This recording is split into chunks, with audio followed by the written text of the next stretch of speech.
Okay, stats class, let's continue looking at the different types of graphs that we can draw. Okay, and this one's called a polygon graph. Let's tell you that you're going to label the x and y axis.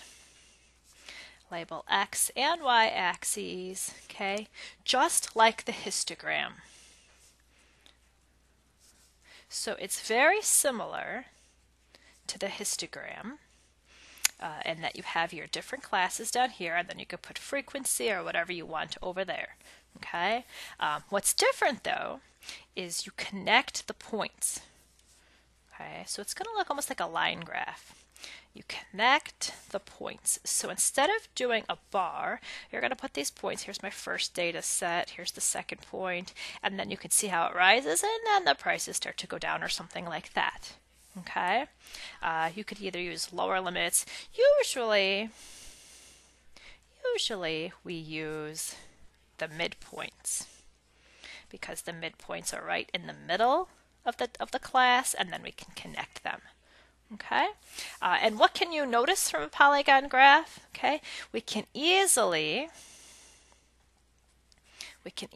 see increases and decreases. Okay, because we're used to seeing slopes of lines get higher and then the negative ones are going down. Okay, so a polygon's kind of like a line graph, and that one's pretty easy to draw. The last graph that we're going to be doing is something that's called an ogive.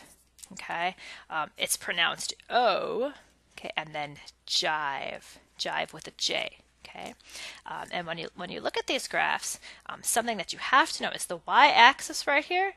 The y-axis must be cumulative. So as you look at it, okay, it is definitely that the data set is getting bigger, and then we get some more, and then that's the total right there. Okay, so whenever you look right here, this is the highest point it reaches. That is going to be the total, because it's cumulative. 10%, 20%, 100% of my data ends up being here. Okay, that's total. The x-axis, it should be upper limits or midpoint. It should be upper limits, or it could be midpoints if you like. Okay, we're going to practice some of these graphs, so don't worry about that too much. Okay, but an important thing, let's use a red pen here. The important thing here is the graph, okay, will always increase, because as you go, you're getting closer and closer towards your sum. So the graph is always going to increase and get larger towards that endpoint. Okay, and what can you learn from an ogive? Okay, you can easily see the total. Okay, then maybe the total number, the total percentage, and then you can easily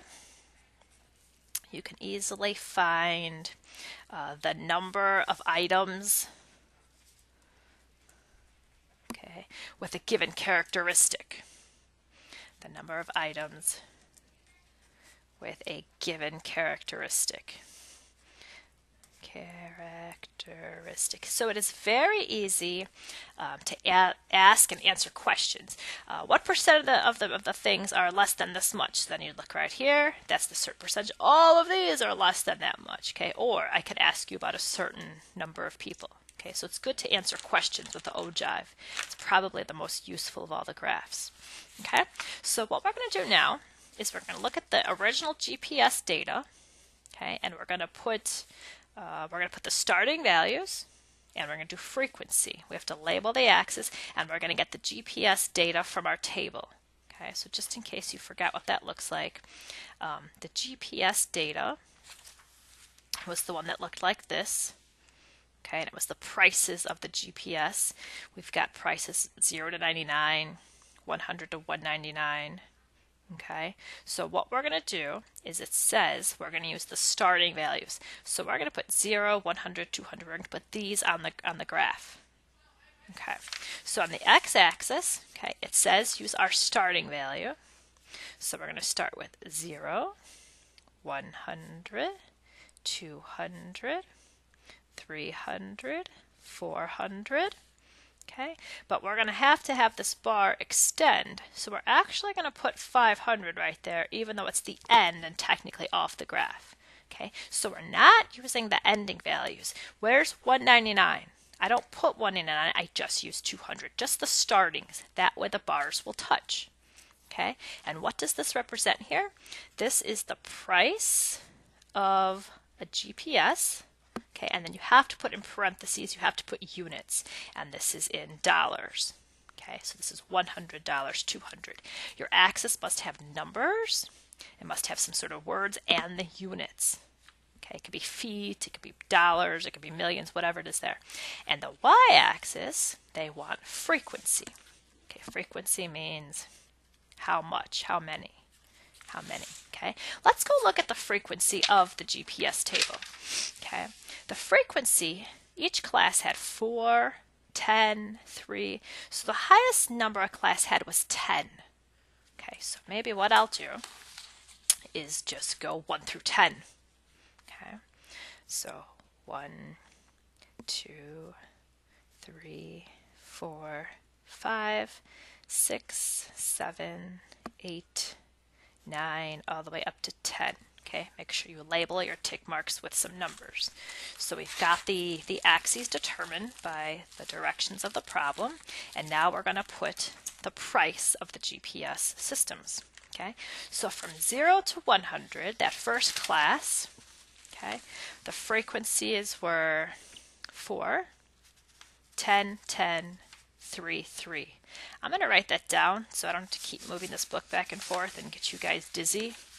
Okay, so the numbers were 4, 10, 10, 3, 3. Okay, so the first bar, the frequency of this first bar is 4.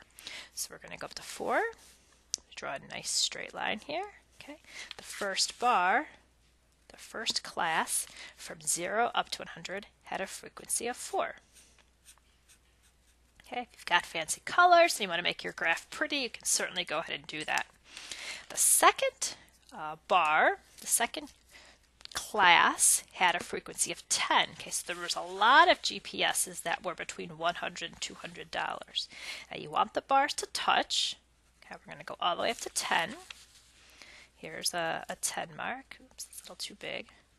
Okay, 10. And we're going to go all the way down. Oh no. To 200. I should erase that, but I used a marker. Okay, so this bar has a height of 10, which tells me that there were a lot of GPSs that were in that price range. The next one has a frequency of 10 as well. Okay, so that one's going to continue here. Frequency of 10, let's go up. The bar goes all the way up to 10. Okay. So there is just as many GPSs that were in the 200s as they were in the 100s. That must be a popular price point. And then the price dropped because the third or the fourth class only had 3, okay, as well as the last class. So this class has a frequency of 3. And the last class has a frequency of 3 as well. So there was not as many in that higher price point. If you want to get a super fancy one, your choices are going to be a little more limited. As you start to get more expensive, they make a lot of them middle of the road. Some cheap ones, a lot of middles, and then some expensive ones. Okay, so I could see easily that the price of GPSs are in this price range. Okay, so you take a look at your classes, and then you put the frequency number. Okay, so that is a frequency histogram. The next one is a frequency polygon, okay, and here they want us to use the midpoints. The midpoints, okay, so we're going to get those midpoint numbers. And let's just remind people what they were. So we're going back to the chart. The graph here is on page 4, the chart, and we're going to be using these midpoint numbers. 49, 149, 249, and we're going to be putting those, okay, on the graph.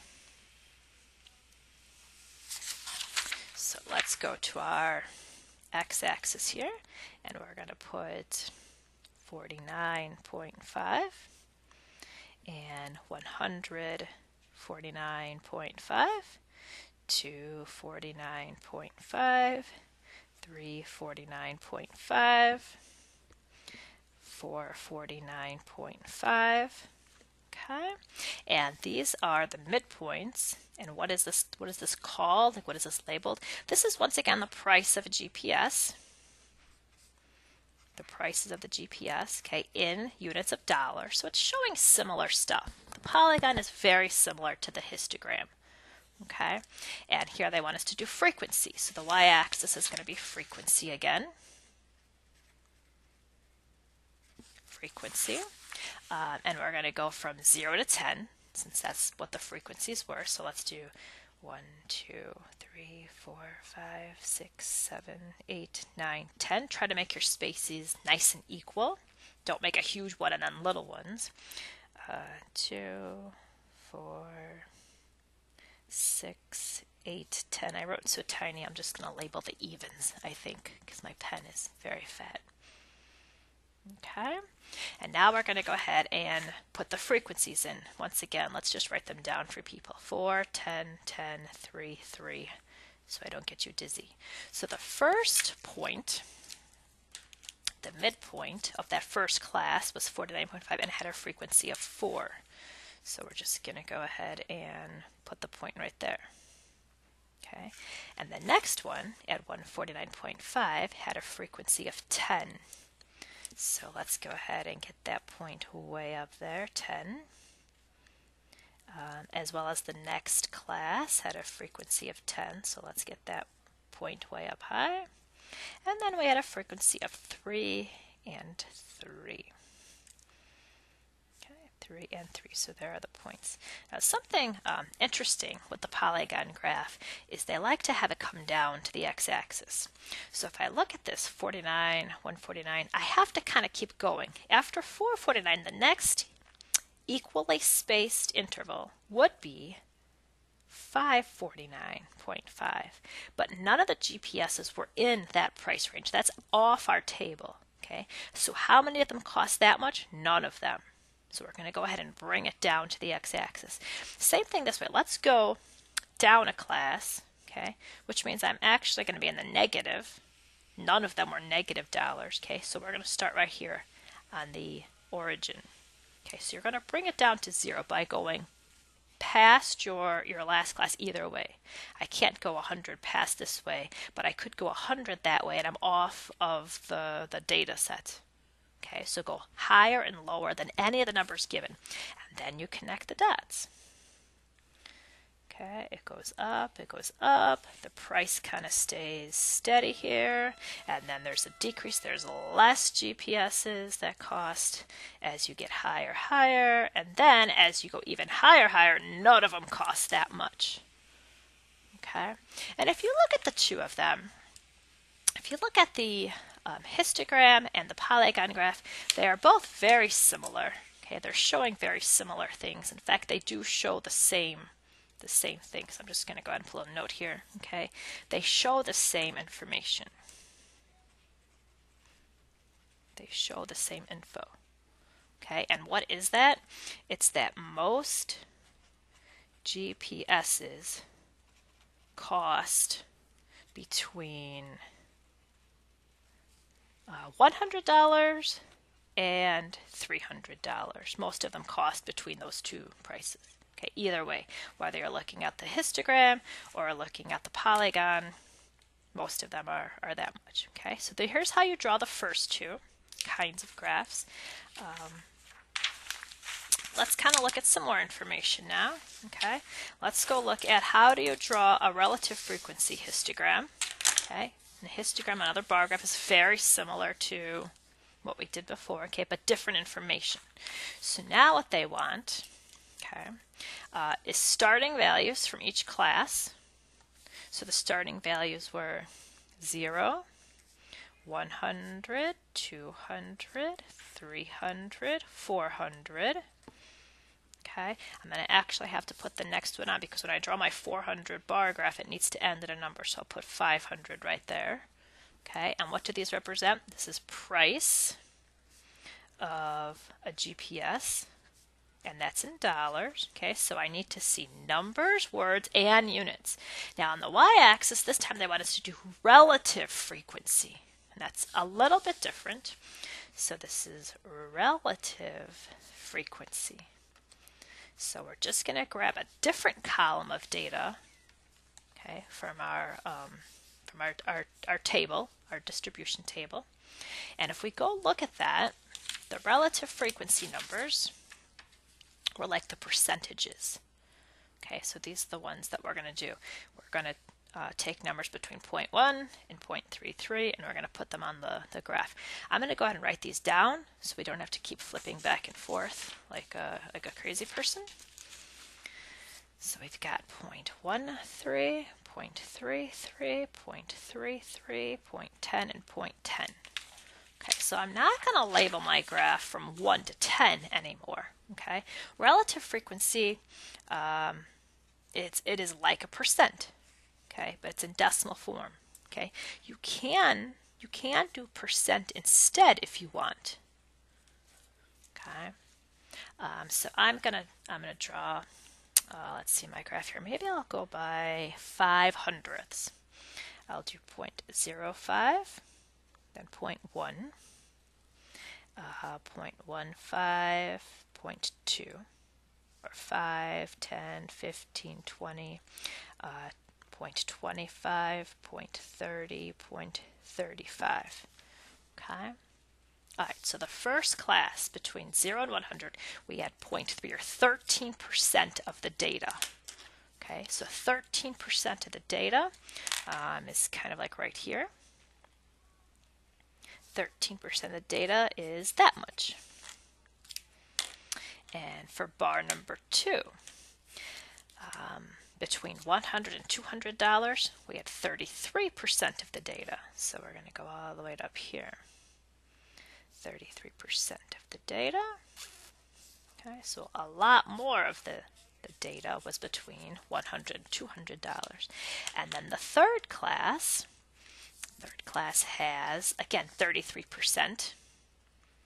33% of the data points were between 200 and 300.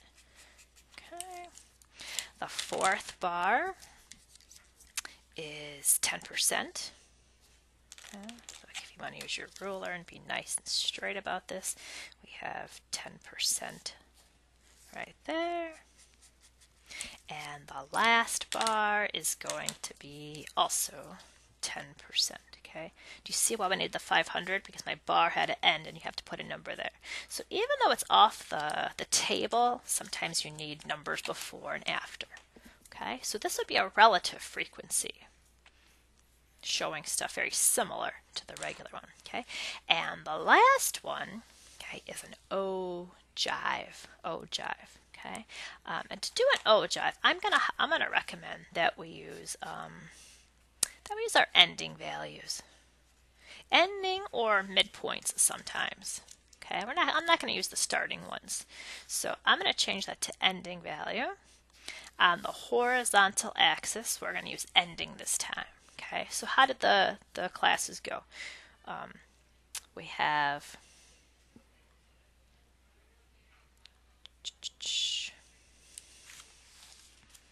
where's the ending numbers? 99. We have 99, 199, 200. Okay, so let's go ahead and use the ending numbers.